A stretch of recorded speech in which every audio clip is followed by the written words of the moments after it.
What is it that you feel in your body when you start to tell yourself that you are a failure and that you should never have tried that? Welcome to the Unlocked Podcast, the show where we peel back the layers of entrepreneurship to maximize your success, one light bulb moment at a time. I'm your host, Trisha Maxwell, and if you're ready to unlock your potential and rock the business world while crushing it in your personal life, you've come to the right place. If you're tired of feeling like you're doing it all and getting nowhere, then grab your glass of coffee or wine, I don't judge, and get ready to dive into the world of growth hacks, mindset shifts, peace, and productivity, and join thousands of other women experiencing the same stress and struggles. Follow along this all too familiar journey with me as I guide you out of the dark into the world of emotional freedom. So buckle up, Buttercup, because you're about to unlock some serious wisdom, aha moments, and turn that I can't attitude into hell yes I can. This is Unlocked. Okay, hello everybody. Today, we are talking about imposter syndrome. And why? Because that basically paralyzed me for 4 years now. And it's kind of something that I didn't feel like I could ever find the answer to it. And I found a lot of podcasts and articles about it, but I really didn't find anything that really hit home with me and how to combat imposter syndrome. But when I was laying out my notes, I started to kind of develop, some questions and some plans. And then I started reading through them and I'm like, that's really all garbage because it's such an internal dialogue that you can't correct that internal dialogue by more internal dialogue. You have to get deeper than that. You have to start hitting your own soul and hitting levels of self-reflection that you've never hit before to be able to combat those kinds of things. Now, some of you might be like, okay, you already lost me. Imposter syndrome, what is it? You start to tell yourself like, who am I to be doing this? Who am I to sell this product? People do way better than me all the time. So who do I think I am? Or who am I to charge for this? I should just be giving it away. I'm not worthy of charging for this product. Or, basically doubting your own ability and feeling like a fraud in your industry. If you want to be a coach, you start thinking, well, there's so many other coaches out there and they're so much better than me. Who am I to tell anybody? I don't have the experience. I don't have the education. I'm not one that should be out there doing that. Like I should just be learning. And that's it. And that's garbage. It's all garbage. And we know that, and you know that, or else you wouldn't be listening to this, right? Now, you know that you want to change that. You know that you want to get rid of that negative feeling and that negative self-talk, but there's never really a good strategy to do that. And why is that? Because you start telling yourself, you can, well, let me just go deeper into, like the things that I have written down here. And then I'll kind of tell you at the end why I think all my stuff is garbage. That's not it. That's not it. None of my stuff is garbage. Let me tell you that. But basically what I wanted you to do is kind of, evaluate how it's affecting you. Okay. What is it that you're giving up in your life right now because of imposter syndrome?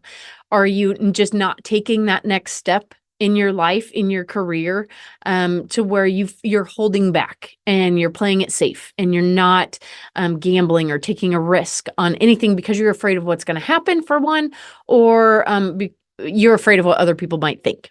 And most of the time, I feel like imposter syndrome is basically afraid of what other people think. Which, you can say you don't care what others' opinions all day long, but that's what imposter syndrome is. I mean, you feel like a fraud, like you're not as good as the people that are doing it now, right? Okay, so the first thing that I wanted you to think about, and I say this in past tense, like what I wanted you to think about. Let's just go ahead and go through these in real time, okay? What can we do about this imposter syndrome? Number one, let's dig deeper. Okay, why do you feel like you don't deserve to be the expert? Now, I kind of want you to look back on your life, and is there someone or something that proved that to be true? Was there an event that actually happened where you tried and you failed? Now, that's probably I want to say a low percentage of you will actually have that example. Because a lot of the times, and I know in my case, when I go out and try something, and if it didn't quite work out the way I wanted it to, I don't categorize it as a failure in my brain. I don't have anything that's happened to me that I tried and failed. It's always I tried and I pivoted because it wasn't working out how I wanted it to. So I hope a lot of you don't have an answer for that one. The next thought on that and digging deeper is imagine questioning your belief about yourself and what would happen if that was not true? How could you change your life if the belief that you have about yourself is not true at all? Now, here's why I'm saying that's garbage is because you're not going if you have imposter syndrome, it's so subconscious that I don't feel like it's that thought process of saying, what if that wasn't true, is too surface level. And so the imposter syndrome is deeper seated, right? And that's going to trump the surface level thinking. So I think that's garbage. And then I put, you have control over your next step. Blah, blah, blah, right? Old disempowering beliefs don't have to define you. You have control over what you do and how you act in any moment. You've heard all these things before, right? Like you have control over your thoughts and your feelings and your actions. Yes, we know that.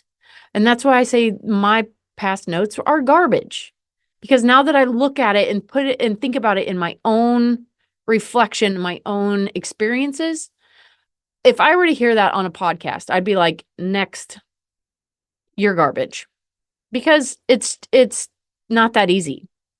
And when you've got imposter syndrome, it's something that happens at a level that you don't even know, you can't recognize it right away.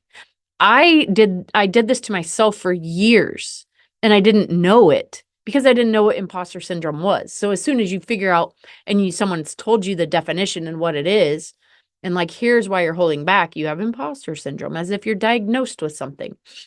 Well, now that you know, now you can start to kind of self-diagnose and kind of reflect and look at some of those things that are causing the problem. But that has been so deep-seated for so many years that it's going to take a little bit more than just a little couple mantras and affirmations to change that around, right? I'm a realist here when it comes to that. Like I'm very hopeful that people can change their beliefs and their thought processes and their mindset. But I am a realist, and I say that it's going to take a lot deeper work than just telling yourself that you have control over your thoughts, right? So the second point I had was question the belief. You're more than your beliefs. Not everything you believe is true, and choose to question your beliefs. You can say, I choose to question my beliefs. Well, that kind of just mimics the first one, right? Like, what if that belief is not true? The third point I had was open yourself up to the possibility that not everything you believe is true. Now, I do like this because you do have to realize at some point that the things that you believe might not be true. Now, when it comes to reflecting on yourself, that's hard because you see yourself as the expert on yourself, right? Like no one knows you better other than God. So the things that you believe and you tell yourself, of course, they're deep seated because you believe you're the expert on yourself, right? No one knows you better. So this is true. And it's harder to just say it's not true than what we think. So the fourth point was turn your new beliefs into powerful thoughts. Okay. That's good idea, Trisha. Good job on those notes, but it's not going to work. It's garbage. This old belief does not define me. I choose to take my power back. I choose to believe in myself. I choose to trust that I am more than my beliefs.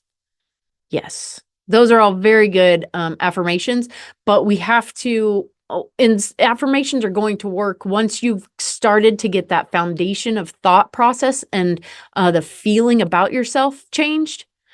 You'll open up to the to the idea of those affirmations.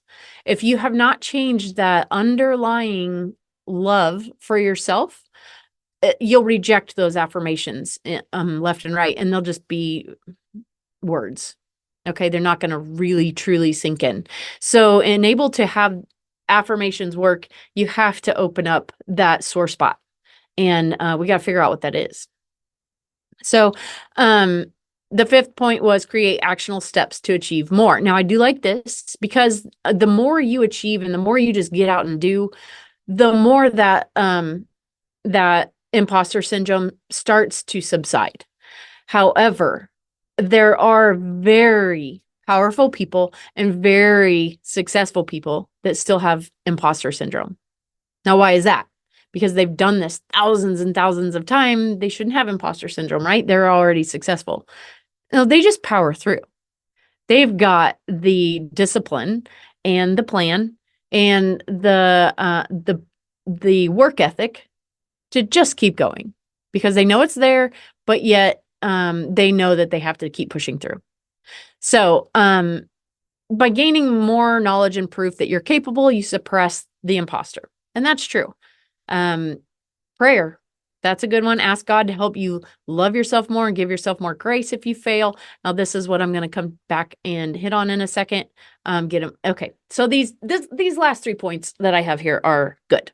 Okay. And this is where I was starting to lead myself to think that the rest of my notes were garbage, because the more I dug into this, the more I started to realize we've got some work to do. Okay. So not just with the brain, not with the head, not with the mindset, with the soul. We've got to dig into your soul for imposter syndrome to go away. This was a very debilitating thing for me. Like I would record and record and record and record and delete and delete and delete and delete. Or they'd record and stay for a couple years and then I'd delete them all. I mean, I'm talking like for courses, for podcasts, for reels. Something simple like a reel and something as grand as a course.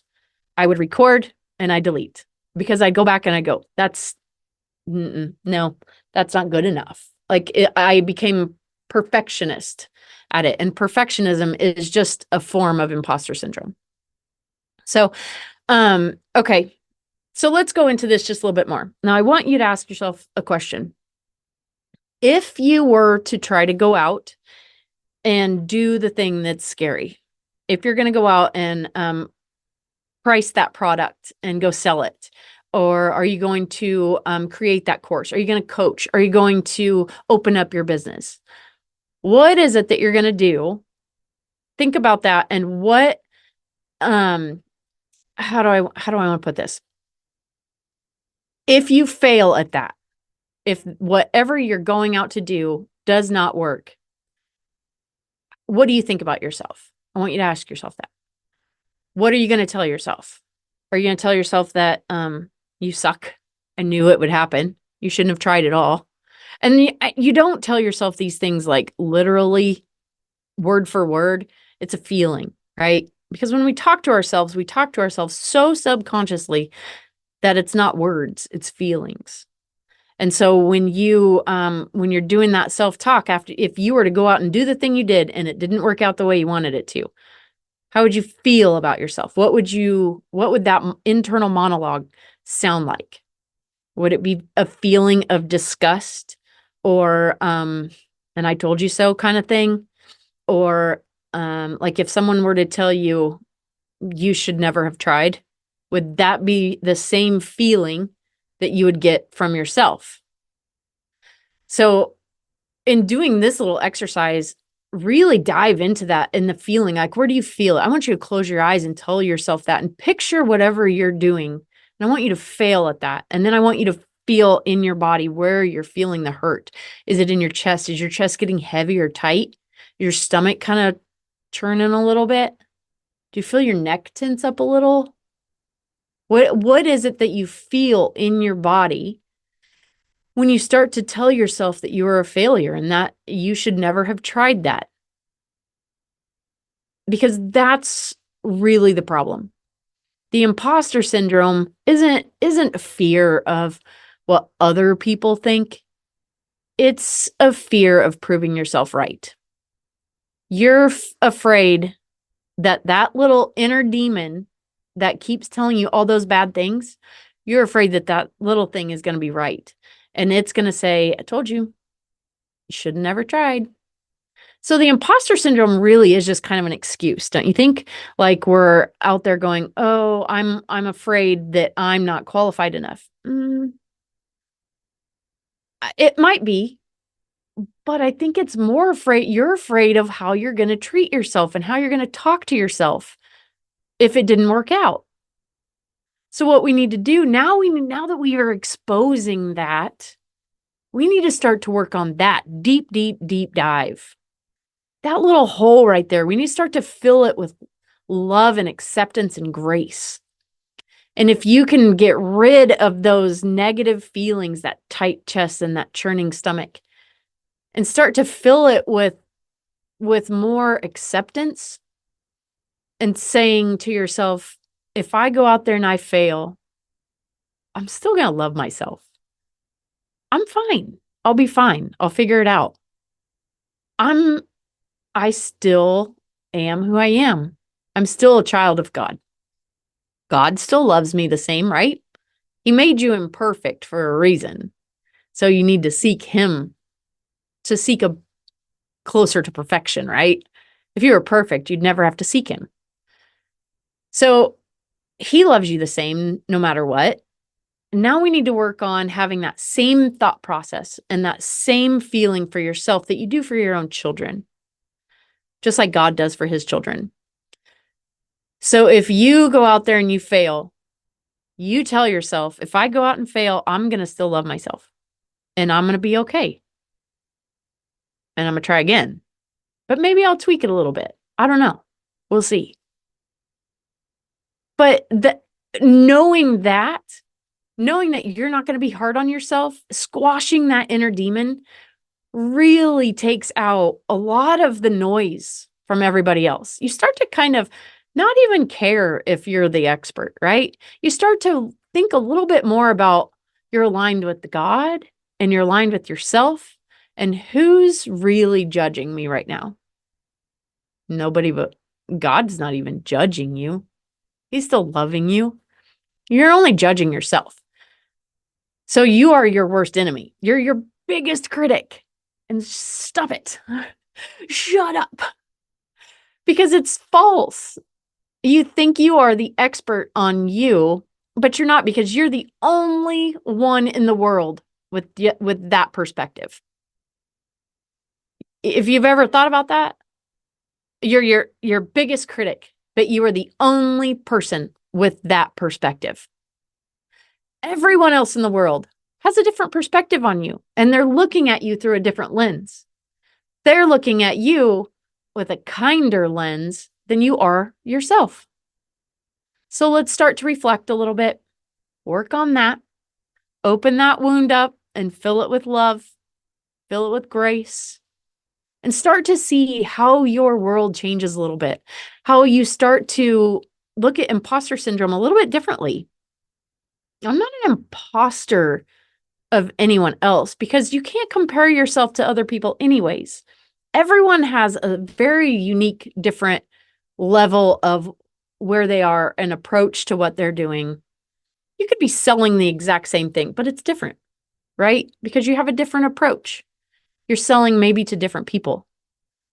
It's different. So don't compare yourself to other people. Compare yourself to what God wants out of you. And God wants you to love yourself. Okay?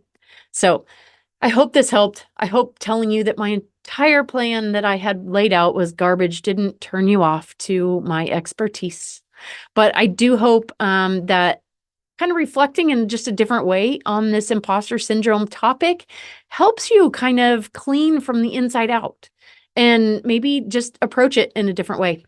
Okay, so go out there, do your due diligence, and start meditating, start getting in touch with yourself, and you'll start to see your world change. Okay, thanks, and go out and have a blessed day.